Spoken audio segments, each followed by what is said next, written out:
Miriam, Jahangir, Your Excellencies, sisters and brothers, Salam alaikum, and thank you for the privilege of inviting me and inviting us here. This is a phenomenally historic building, as many of you know. Of course, it's the Parliament building for the Church of England, but it's the building where the first session of the United Nations was held in 1945. It's a place of peace initiatives and of global understanding. And on the eve of Ramadan, I want to bring you the warmest of fraternal greetings from the government collectively, from Justine Greening specifically, who was hoping to be here as Secretary of State for International Development, but who sadly cannot be here.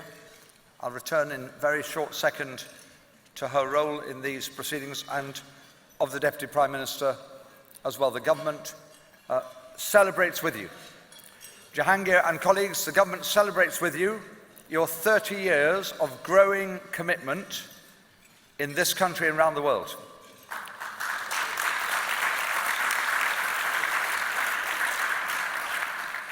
I would mischievously observe that I was elected 31 and a bit years ago, and so many good things have happened since then, of which you are one of the absolutely central best.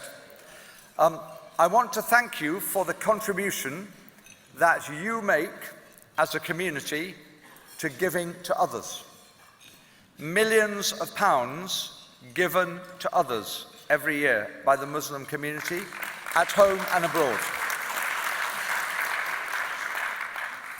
I want to thank you for the contribution you make to our country's capacity to give to others. If the figure is correct, I'm not an economist, but if the figure is correct that the contribution of the Muslim community to the UK economy is £30 billion a year, £30 billion a year, then it is that sort of contribution made from the north of Scotland to the south of Cornwall, through every rural and urban area in between, that means that we have been able, and I say this with pride, to be the first government to commit to giving as a government 0.7% of our wealth to help the less wealthy parts of the world. It's the first time we've ever delivered that figure, and it's a tribute to people who've given us the economy to do that with and want us to do it and have lobbied for us to do it. I just want to say three other things. I'm a Christian and have a strong and deep Christian faith. And like the people of Jewish faith and Muslim faith, the people of the book, we understand, with people of other faiths, of course, and other beliefs, but we understand the importance of religious festival and the importance of religion as a central element of your personal and community life to the routine of the year. And I just want to say thank you for the example of Ramadan, for the example of the self-sacrifice and the fasting and the discipline and the opportunity that you show in Ramadan, and that Christians, if they follow them at all, and other faiths, I have to say, generally follow with much less rigor, much less discipline, and much less observance. You set us a brilliant example of how self-discipline and putting yourself second is so good personally and for the community. So thank you for that. Again, slightly mischievously, I observe that you deserve particular thanks when Ramadan begins in June or July or May, and therefore the period between dawn and dusk is at its longest in this country, because it's much harder to ask. Penultimately, this is an event celebrating the 30 years, but it's also an event celebrating here in London after, I gather, a series of events around the country, in Scotland and Wales and Leicester and Birmingham and other places, where the community has come together to prepare for Ramadan by reminding people of the contribution of Islamic relief. It's really important that all of us understand that Islamic relief and the Muslim community is now embedded in the whole of the United Kingdom.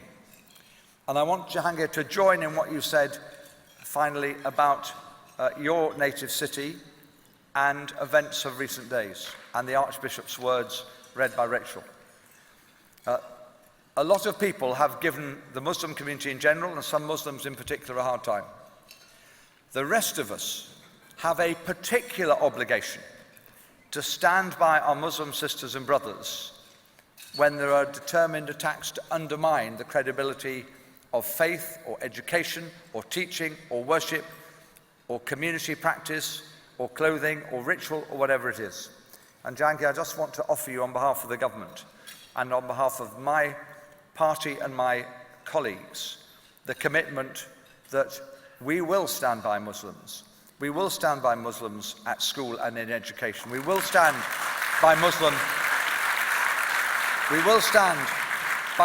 women who want to dress in a particular way. We will stand by people who want to build into their daily and weekly life a routine of prayer and fasting. You have made a phenomenal contribution to this country. You've shown the generosity that there is in the Muslim community.